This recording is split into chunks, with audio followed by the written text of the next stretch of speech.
주얼리한테 편지를 씁니다. 그래서 빨리 국외 사단을 한만 국경지대를 보내라. 내가 공중업무를 하겠다. 실제로 나중에 알았습니다만은 이 소련군은 6.25 전쟁 때 26,000명의 비행사가 와서 전쟁에 참전했어요. 그래서 한 130대 정도가 떨어졌어요. 이 사람들이 저 옷을 뭘 입었느냐 하면 중공군 옷을 입었어요. 스탈린은 7월 13일 다시 이런 얘기를 합니다. 124명 된 이 항공사를 보내고 그 다음에 이 훈련이 끝나면 그 비행기를 다 주겠다고 합니다. 지금 참 좋습니다, 지금. 그 다음에 이제 9월 15일 날 인천 상륙작전이 이루어져가지고 비밀성에 굉장히 급하게 됐어요. 그래서 소련한테 직접 지원해달라. 그러니까 중국 다른 나라들은 국제 일본을 조직해달라 그랬어요. 그래서 스탈린이 이제 그 전문을 받고 새벽에 다시 답을 보냅니다. 대통령하고 주얼레한테 빨리 6개 사단의 중국 위험을 만들 상발선을 보내라고 해요. 자기는 안 간다는 거죠. 근데 이제 대통령은 뭐라 그러냐면 이런 이야기 구구하게 설명을 합니다. 지금 내가 참전하기 어렵습니다. 중공군의 준비가 부족하고 또 하게 되게 되면 소련이 참전해야 되는 왜 참전 안 합니까? 또 그 다음에 참전하게 되면 중국 안에 있는 국민 강군이 준동한다. 당분간 우리는 못 갑니다.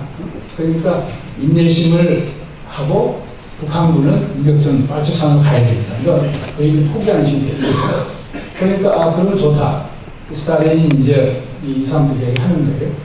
말이야, 소련을 배워야 되는 중국군이 참전한다 그러면 너들한테 굉장히 유리하게 될 거야. 그러니까 앞으로 한반도가 중국 대륙을 진공하는데 막아줄 거고 또 미국이 대만 포기하도록 해줄 거고 그러니까 너들 왜 하는 거에서 얘기하는 거예요. 그래서 이제 대통령이 어느 정도 많이 움직인 상태에서 스탈린이 10월 8일 김정일 선언에서 대통령이 10월 7일에 간다고 얘기를 했다고 했어요. 그리고 바로 또 이제 대통령도 편지를 씁니다. 김정한테. 근데 문제는 이걸 계속 반대하는 그룹이 중국에 있다는 거예요. 그 그룹이 이제 주얼레하고 이제 린뼈와 이 사람들이 이제 이 중국 참전 문제를 가지고 또 소련에 갔어요. 가서 이제 얘기를 합니다.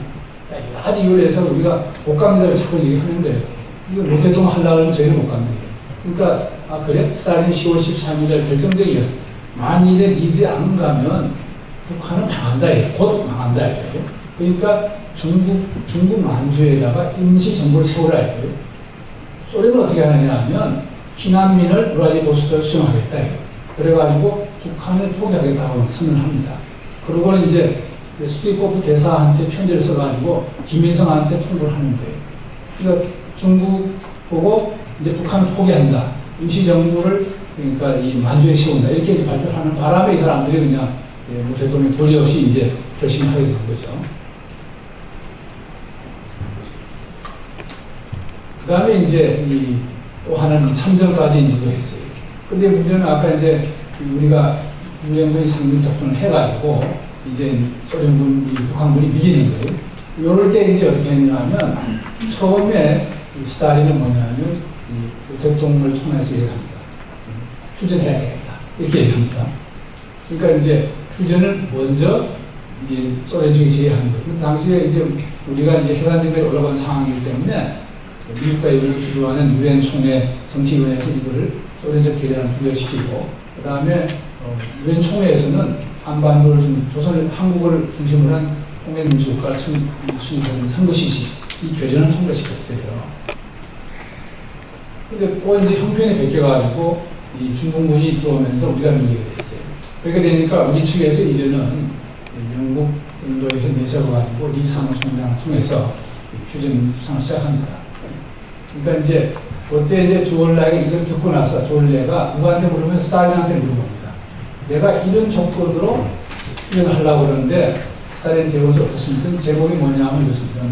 대만 해협에 미군 철수하고 그다음 중국 정부가 유엔 참여. 당시에 이제 이런 대만 정부가 그러니까 지금 장개석 정부가 이제 유엔을 대표하고 있어요. 그 사람들 몰아내고 여러 가지 유리한 얘기를 했어요.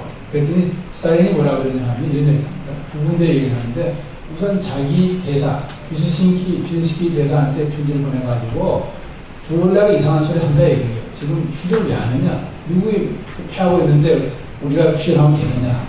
또 주어에서 얘기합니다. 지금 네가 왜 그런 소리 하느냐. 미국과 유엔이 먼저 전쟁 협정을 안을 제시하도록 폐를 유엔의대로 해야지 네가 왜 서두르냐 얘기합니다. 그러니까 전쟁을 계속 시키는 거죠. 그 다음에 이제 51년에 똑같은 말이 왔다 갔다 했어요. 근데 51년에 이제 또 이제 무슨 이야기를 하느냐 하면 또 중국이 휴전하려고 그러니까 이게 이제 비하면 웃기는 소리. 스탈린은 투통하게 편지를 했어요. 너들은 군대가 아주 열악하다 이게. 이거 어떻게 미국을 상대로 현대전을 하겠느냐. 이건 연습하라고 그래요.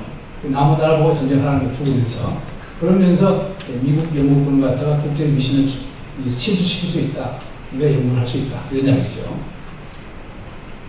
그래서 이제 계속 이야기는 뭐냐 하면 이제 이 중국은 휴전을 하려고 그러고 스탈린 전쟁을 시키는 거예요. 그래서 급할 거 없다. 시간을 끌게 하는데 문제는 이제 언제 휴전이 되느냐.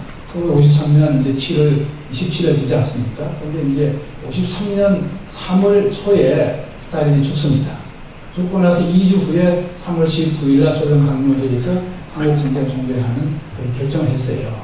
그래서 이제 휴전이 7월 24일 되는 거죠. 이걸 말하자면 한일에 스탈린이 계속 살았으면 전쟁이 계속 끌어간다는 거예요. 우리가 평가를 해보면 이렇습니다. 이 전쟁은 스탈린이 계획하고 감독하고 김일성과 대통령은 주연과 조연 역할을 했어요. 그래서 이 전쟁은 김일성 전쟁이라고보다는 스탈린의 전쟁이다 이거죠. 49년 기간 중에 김일성이가 98%를 스탈린은 얘기했어요. 전쟁 안 났다는 거죠. 그런데 스탈린은 당시 위성국가인 북한을 비롯한 공산주의 확보한 수용이었고 그야말로 북한은 김일성이가 스탈린 하는 대로 했어요. 그러니까 계급적으로도 이 사람은 원수고 이 사람은 대의회예요. 그러니까 이 사람들이 마음대로 할 수 없는 거죠. 아까 말한 대로 자기가 수령인 스탈린 말대로 한다는 거 아닙니까? 하버드 대학 울람 교수가 이제 이런 주장을 김일성 전쟁에 자꾸 하니까 이 사람이 썼어요.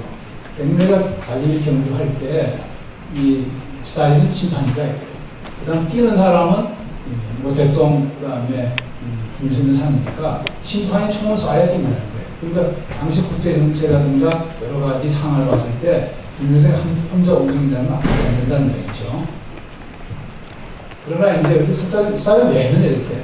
이 사람은 세계 전략적 개선 목표를 구상했는데 49년 10월 중국 공산당 혁명이 일어나서 통일됐다 이거예요.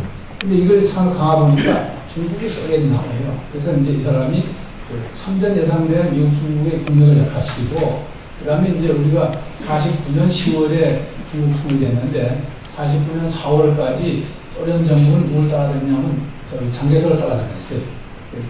양자강 넘어가기 전까지는 계속 전통정부가 장개석이 있다고 그랬어요. 그러니까 이 사람들은 스탈린은 어쨌든 전혀 인정 안 했어요. 이게 커지니까 걱정을 하는 거예요. 게다가 49년 말 이후에 중국이 영국이라든가 이런 나라하고 서방국가하고 수교를 하려고 했어요. 전쟁을 함으로써 끄는 거예요. 또 하나는 이건 이제 우리 학자들 중에 발표한 건데 이 사람들이 미국의 봉쇄상, 그러니까 이제 인자되는 이후에 소련군이 그리스, 그 다음에 이란, 이렇게 내려오려고 했어요. 그때마다 이 미국군이 가서 막았는데, 이번에 이제 그걸 동아시아에서 한번 돌파한다는, 이게 이제 스탈린 생각이다, 그렇죠? 그 다음에 김일성은 한반도 공산화통일 남침이 목적에서 그렇고, 한반도를 제대로 만들고 동족 상대하는 책임이 있다, 그렇죠? 대통령은 통일을 달성한 중국의 위신을 전 세계에 가시하려고 했어요. 자, 그럼 이제 우리한테 느끼는 이제 교훈 좀 말씀드릴까 합니다. 교훈은 이제 우선적으로 북한에 있어서 우리가 본 결과를 60년 전 한반도 전쟁을 연결시켜 보면 이렇습니다. 아까 조금씩 말씀 나왔지만 6.25 전쟁은 아직 끝나지 않았다. 그 다음에 김일성 수령 윤리지구의 체제가 존속하는 한 북한의 전쟁 도발이 변함없고 북한은 우리가 방심한 자에 도발한다. 이번에 겪은 거죠. 그 다음에 이제 이 서해 병령도 지역이 6.25 때도 옹진반도 해주 지역이 취약지구 있는 것 마찬가지로 서해 병령도가 지금 굉장히 위험한 지역이다 이거죠. 그래서 다시 이 사람들이 서로를 항상 국지전 대상이 될 수 있고, 그 다음 또 하나는 뭐냐면 전쟁이 6.25 때 49년 7월 주한미군이 철수한 이후에 남승 준비가 가소가 됩니다. 그래서 우리가 만일에 2011년 4월 17일 전작군 함수가 되는 상황이 된다 그러면 또 미국이 적절히 한반도 떠난다 그러면 이 문제가 다시 불거진다. 그러니까 북한이 내려올 가능성이 있다는 거죠. 그래서 결론은 뭐냐면 우리가 스스로 강한 유니까 의지와 관계 전망이 심감이 절실함이 이제 심화된 거죠. 그래서 이제